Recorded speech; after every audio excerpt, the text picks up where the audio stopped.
Emily walked into the luxury dealership in downtown Chicago, a place where polished floors seemed to reflect only tailored suits and designer heels. She wore faded jeans and a plain white shirt, hair pulled back and nothing flashy in sight. Still, there was something solid in the way she met people's eyes, a calm determination. As she stepped up to the front desk, she politely asked the receptionist if she could see the latest electric sedan, a car everyone in the city was talking about. Though Emily's voice was steady, the shift in the room was obvious.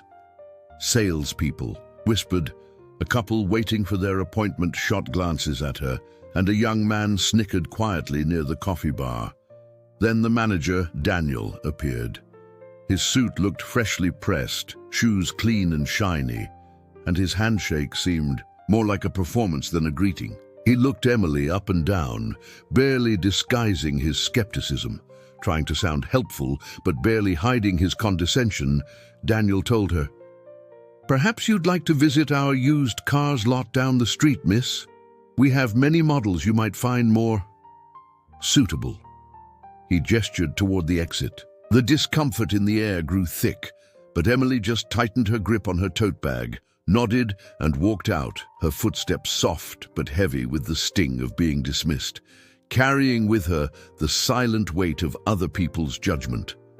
Outside, the Chicago sun feels even stronger, but Emily keeps her head high as she walks down Michigan Avenue. Each step reminds her that the world often isn't welcoming to those who don't quite fit the expected mold. Navigating through the busy sidewalks, she tries not to dwell on what just happened. Instead, she focuses on her reason for being out in the first place, and it's not just about a car. By the time Emily reaches her modest apartment on the south side, her feet ache, but there's a sense of resolve in how she moves. She climbs the 3 flights of creaky stairs, unlocks the door, and the familiar scent of coffee and laundry mixtures greets her. Inside, her daughter Ava is sprawled on the worn living room rug, coloring, while her sister Kathy, still recovering from surgery, rests quietly on the couch nearby with a soft blanket. Emily gently lays her folder of documents on the chipped table, almost like she's putting away a dream she wishes she could chase a bit more. The apartment is a stark contrast to the shiny dealership, old furniture, a leaky window, laughter and warmth in place of marble and glass. As she sits, she gazes at an old family photo on the shelf, thinking back to a time when she truly believed the world could be different and kind to everyone. That memory, more than anything, urges her not to give in to disappointment. In the photograph, Emily stands next to Michael, a man who was once the center of her world. There is a tired warmth in her eyes, almost hidden beneath the surface, as she recalls those early days when everything seemed possible. But when life got hard, when bills piled up, Kathy got sick, and Ava arrived earlier than planned, Michael quietly slipped away. His absence cut deep, leaving scars Emily learned to patch over with determination and an open heart. The ache of being left alone changed Emily. Instead of letting bitterness take root, she found a way to turn her pain into compassion. It became clear to her one sleepless night, as she watched Ava fighting a fever while Kathy slept nearby, that she couldn't be the only one feeling unseen and unimportant. That realization burned in her mind and led her, with steady purpose, to found Hearts United, a local support group for children with disabilities and their families. Emily threw herself into every meeting, organized drives, and stayed up late creating resources, hoping to give others the sense of belonging she wished she'd had. Her own heartbreak became the reason others felt heard and included. She worked hard to make sure that in her little corner of Chicago, hope would keep growing from the rough patches of her past.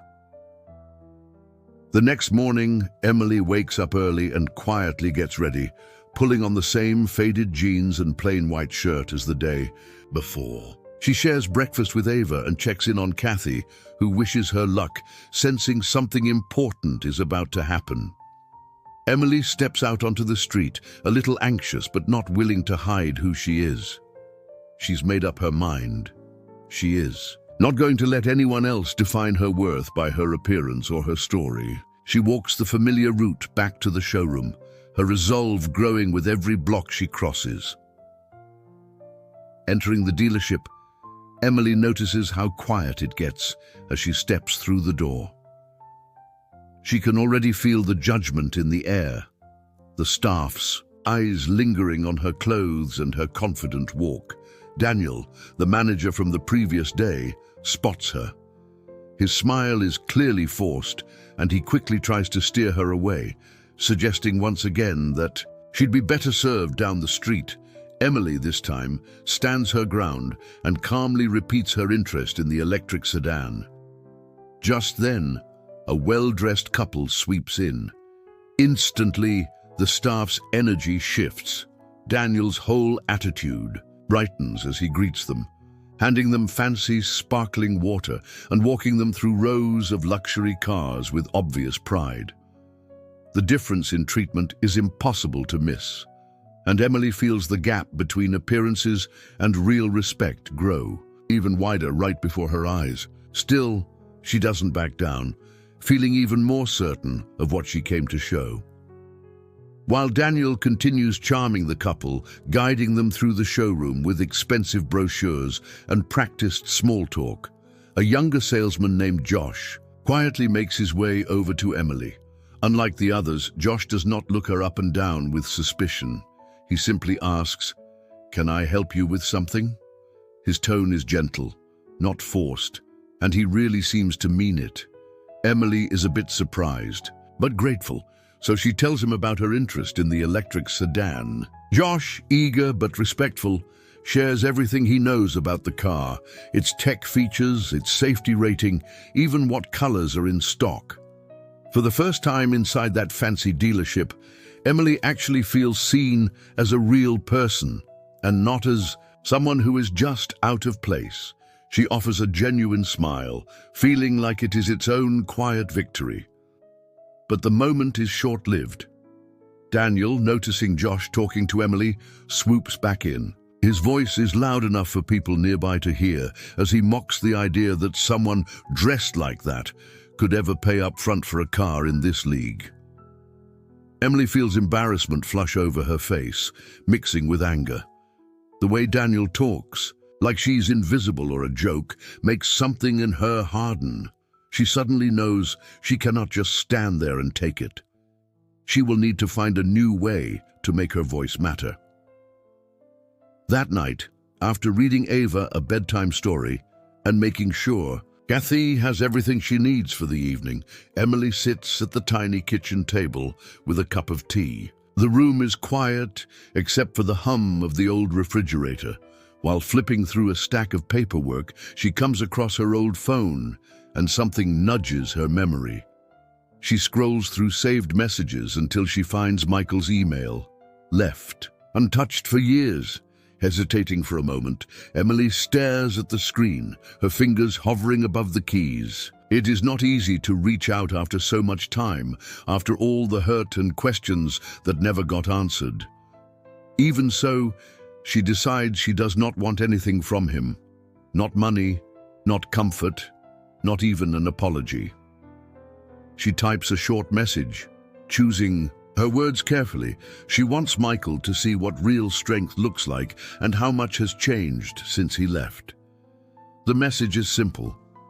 She invites him to visit, to witness everything she has built and fought for. Emily's note is not about asking for help. Instead, it is a call to see her truth, the dignity she has kept and the battles she has faced. The breeze from the cracked window feels colder as she clicks send, and nerves bubble up inside her. Even so, Emily feels a new kind of certainty settle over her. She is not reaching out for rescue, just recognition, and she knows now that she is no longer fighting her battles alone. The next morning, Emily heads out early into the city, her nerves humming but her steps steady. The late summer sunlight bounces off glass buildings as she makes her way to the dealership, and every glance she catches from passers-by feels heavier than usual. Still, she keeps moving, powered by a sense that this day matters for reasons deeper than a car. Walking through the sliding doors, she braces herself for the familiar chill of judgment. Daniel is there, arms crossed, pretending to be busy, but obviously annoyed to see her return. He wastes no time letting his sarcasm show, tossing out comments about feeding impossible dreams and asking if she's hoping to make a scene for attention. Emily does not let it get to her. Instead, she asks calmly to see the electric sedan again. She looks straight at Daniel, never losing eye contact, even when he keeps pushing back. The tension in the room rises. Some of the other staff pause what they are doing, interested to see what will happen. Emily waits for quiet, then tells everyone present that she wants to buy this car as a gift for her sister, who survived a long and brutal fight with cancer.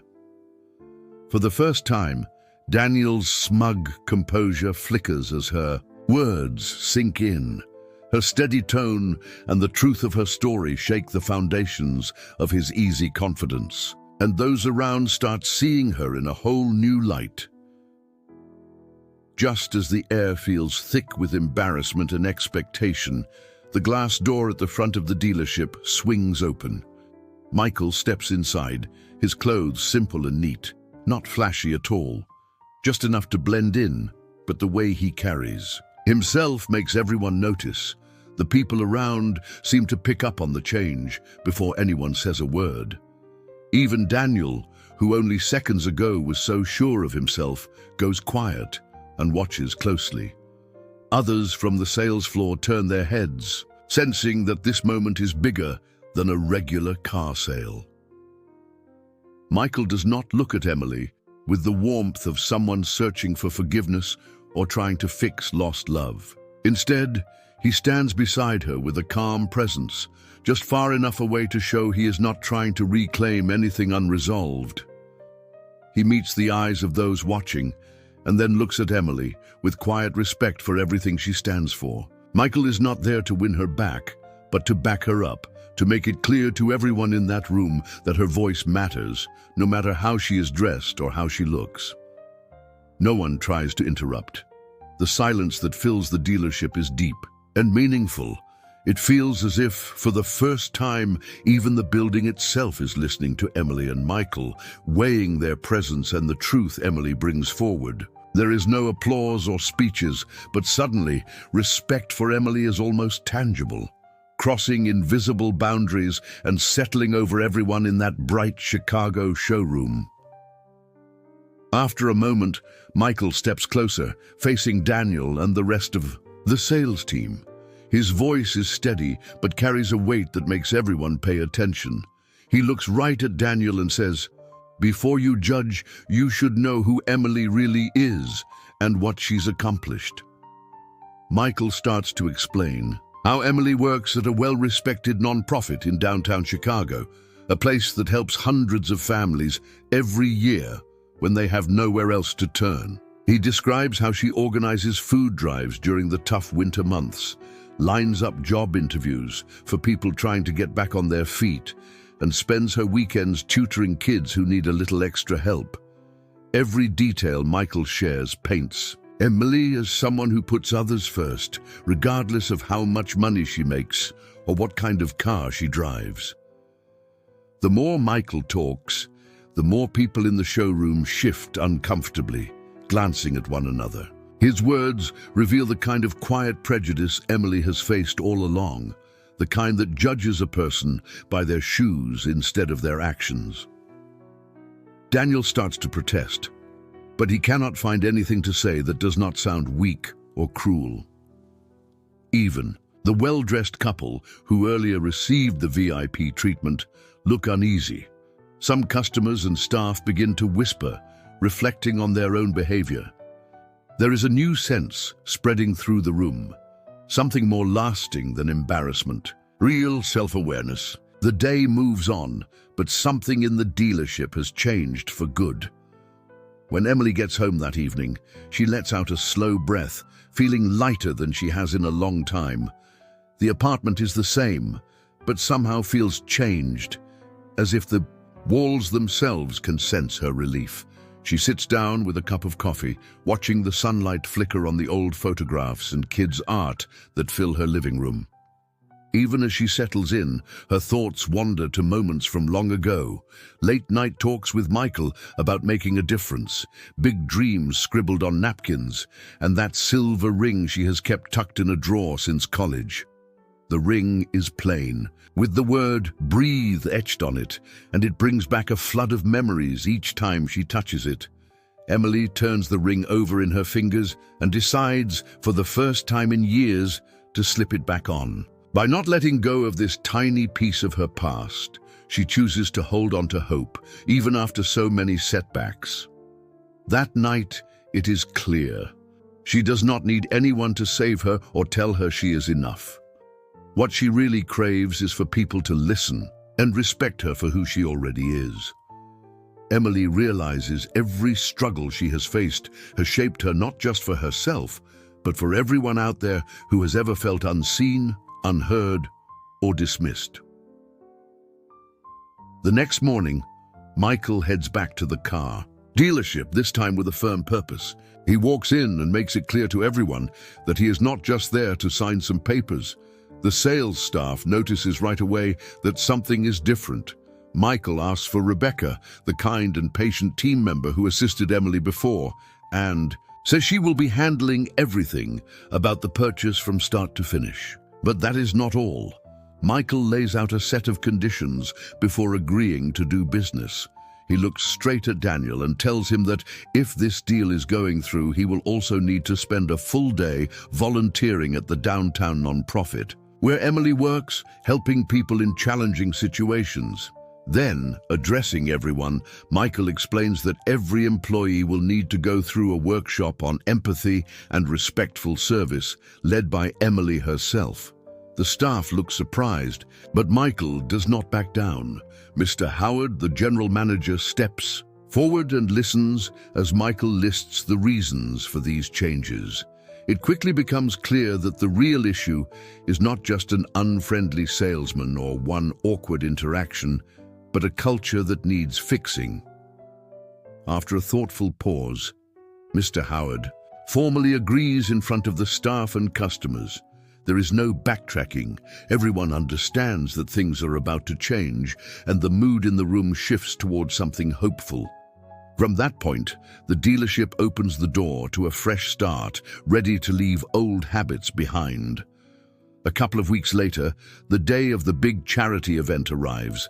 It is called Chicago Cares, and dozens of families gather at the nonprofit's community center. Daniel, dressed in a plain blue t-shirt and jeans instead of his usual sharp suit, is assigned to help out in the food line. His job is simple: scoop mashed potatoes and hand out plates. But as the line streams by, kids tugging at their parents' arms, moms balancing trays, older folks smiling shyly, Daniel starts to feel awkward. These are real people, and every thank you feels heavier than he expected. He notices things he never saw from behind a desk or a sales counter: how small gestures matter, how many families need a break, or just a smile. For the first time, Daniel realizes how much he had separated himself from the real world by hiding behind business cards and first impressions. Every tray he hands out chips away at his old view of success. He works until his back is sore, but by the end of the day, he is different. From across the room, Emily watches, not with anger, but with a calm understanding that real change often begins when someone is willing to own up to their mistakes. The event stands out as a turning point, not just for Daniel, but for everyone watching that day, including the new crew from the dealership.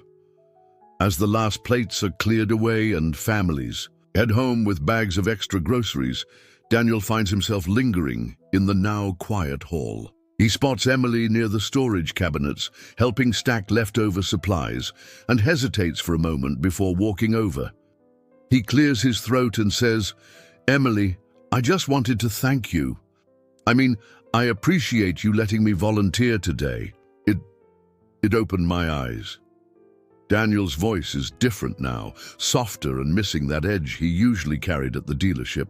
He admits out loud that he has a lot to work on and confesses he did not realize how much he had lost touch with what really matters. Emily listens and offers him a genuine smile, free from any hint of resentment. She tells him that the real challenge for anyone is to keep learning, especially about treating others with patience and respect. Emily reminds Daniel that no one has it all figured out and that every person stumbles sometimes. What counts is being willing to keep trying and to care about other people's experiences. Standing side by side for a moment, Daniel realizes this conversation means more to him than any sale or promotion ever could. The new understanding between them marks a quiet but meaningful start. For both of them, it is clear that helping each other learn and grow is at the heart of what it means to serve others. Meanwhile, Michael keeps a low profile, staying in the background while quietly supporting everything the downtown nonprofit does. He spends hours filling out grant applications and reaching out to old business contacts, hoping to secure enough funding for new community programs and keep the pantry well stocked through the cold Chicago winters. He never expects public credit for any of it. Michael's focus has shifted away from trying to prove anything. Instead, he is driven by a wish to help fix a few mistakes he made earlier in life, to give back where he once fell short.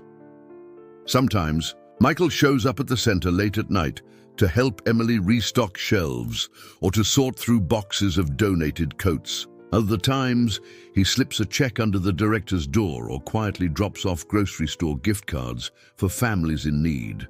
No announcements, no speeches, just simple actions, day after day. Over time, Emily recognizes that Michael's steady presence, even when he is not in the spotlight, means more than big gestures or dramatic apologies ever could. Standing together while nobody is watching, Emily realizes that the most genuine kind of love does not always need words. Sometimes it is about showing up for people with no strings attached, working for a future that includes everyone, and finding peace in making a difference one small step at a time. Back at the dealership, small but steady changes start to show. The place used to feel stiff, a little too quiet, people speaking only when necessary, and customers sizing each other up as soon as they walked through the glass doors. Now, though, there is a new energy in the air.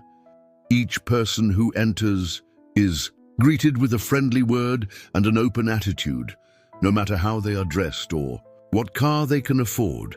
Team members are encouraged to take a moment for a genuine hello and ask how folks are doing, not just push for a sale.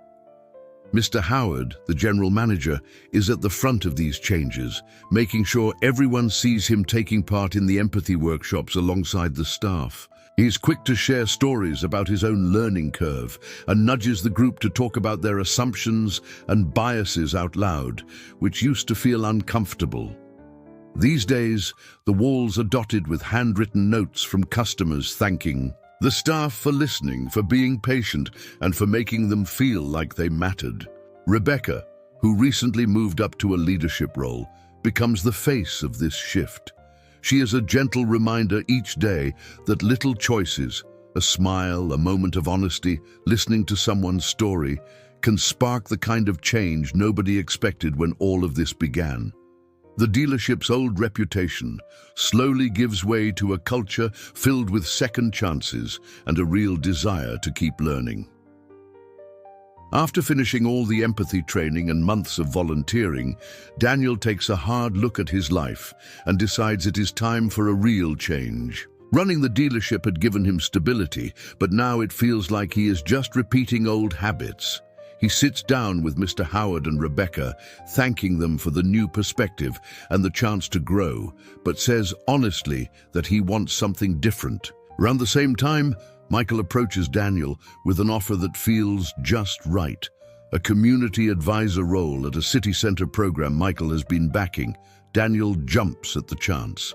His new job is all about helping people who have had a rough time, folks looking for work, trying to get back on their feet, or just hoping for a fresh start. Instead of pushing sales goals, Daniel now spends his days listening to stories and helping connect people to jobs, training, and support. The work is challenging and messy, but it feels good in a way that business never did. As time goes by, Daniel finds himself talking to volunteers and community leaders, sharing hard-won lessons about what happens when you truly look past someone's clothes or background and see the person inside. He becomes the bridge between groups that rarely talked to each other before, and slowly, both sides start to understand that real connections make the biggest difference. The dealership decides to roll out a new customer service rulebook, calling it the Emily Guideline, a nod to everything Emily has stood for from the beginning. At the entrance and all over their website, a clear message promises that every person will be treated fairly. No snap judgments, no bias, just honest respect. Team meetings now start with reminders that each visitor deserves kindness, whether they are browsing for their first used sedan or just popping in for directions. To kick things off, Daniel offers a personal statement that gets posted right by the front desk and on the home page. He opens up about his own journey, how he once let pride and first impressions get in the way, and how taking the time to volunteer and learn from others completely changed his view on what matters. Daniel does not hide from the mistakes he made. Instead, he tells the story in plain language and encourages other staff members to ask themselves how they can go beyond surface-level niceties and connect with people in a real way. Customers start to notice the difference. Even regulars say it feels warmer, and newer faces stick around longer to chat. The policy becomes more than just a statement on the wall. It shapes every interaction, reminding both employees and clients that everyone is welcome and valued. One Saturday morning, while the sun is just starting to peek through the clouds, over Chicago, the dealership gathers for a small, heartfelt ceremony. Instead of a ribbon-cutting or flashy event, it is just the everyday staff, a group of kids from the downtown community center, and a few extra pastries set out on a folding table. Emily stands beside her younger sister, Lisa, who fidgets a bit, not used to being the center of attention. There are no television crews or reporters. Nobody expects to make headlines today. Emily unlocks the doors of a deep blue sedan, holding out the keys with a friendly grin. She tells everyone that Lisa's journey, marked by setbacks, self-doubt, and plenty of battles to just be seen for who she is, deserves more than just quiet respect. It deserves real celebration. The staff and even the children clap and cheer, not for the car itself, but for what it stands for, a second chance and the right to move forward with pride. Lisa tears up as she realizes the car is more than just transportation. It is a sign that her value is not tied to old scars or anyone's judgment. The gift makes it clear that true dignity comes from refusing to let anyone else decide your worth. She hugs Emily tight, surrounded by a circle of genuine support, and for the first time in a long while, sees her future wide open before her. After that special morning, Emily does not slow down or look for praise. She keeps moving forward, quietly driven by the same sense of purpose that helped change the mood at the dealership and the community center. Invitations start arriving in her inbox from places like the University of Chicago, asking her to come speak to groups of students about her journey. Emily always feels a little nervous walking up in front of a filled lecture hall, but she knows it matters. She does not tell her story as something heroic. Instead, she is honest about the difficult days and explains that the point is not to be seen as a survivor, but to help everyone remember something simple. Real strength is about speaking up. When things are not fair, even if your voice shakes, she makes jokes, answers questions, and asks the students to picture times when they could have done more for someone else. Emily pushes them to imagine a city where nobody gets shut out for looking different or having less. In the audience, Daniel always sits in the back, listening quietly. He thinks about his own stumbles and realizes, really, for the first time, that dignity is not something you can hand out or take away. It is something everyone has, and the only real choice is whether or not you protect it. At the end of each long day or after a new speaking event, Emily finds herself taking a moment to sit by Chicago's lakeshore, just letting the breeze tangle her hair and thinking about how far she has come. She looks back on everything that happened, the cold reception rooms, the tense conversations, the tears and small victories. It strikes her now that the biggest change was not about policies or even convincing others to treat her differently. The real shift came the day she decided she simply would not let anyone make her feel less than she was ever again. Deciding to stop hiding behind polite smiles or trying to fit what others expected felt scary at first. But that choice let her show up as herself in every room, and it gave others the same chance. When she holds the door for new staff or listens to a customer's concerns, there is no act. It is just real care, and everyone can feel the difference. As she watches the city lights reflecting on the water, Emily knows her legacy is not just the happier dealership or a speech on campus. It is this growing circle of people, stretching from family and co-workers to strangers and students, who now understand that someone's true worth is revealed by how they treat others, especially when nobody is watching.